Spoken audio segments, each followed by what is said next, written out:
Здравствуйте, အားလုံးပဲမင်္ဂလာပါဒီနေ့မှာတော့ကျွန်တော်ကရုရှားလိုစတစ်ကနေ100အထိကိုပြောပြသွားမှာဖြစ်ပါတယ်စတစ်ကတော့ 11 စနစ်ကတော့ 12 13ကတော့ 13 14ကတော့ 14 15ကတော့ 15 16ကတော့ 16 19ကတော့ 17 18ကတော့ 18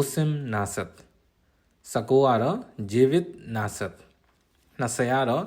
20 30ဆိုရင် 30 40ဆိုရင် 40 50ဆိုရင် 50 60ဆိုရင် 60 70ဆိုရင် 70 80ဆိုရင် 80 90ဆိုရင် 90 100ဆိုရင်တော့ stall ပဲဖြစ်ပါတယ်နောက်ထပ်ဗီဒီယိုလေးတွေမှာတွေ့ကြအောင်ပါပကာ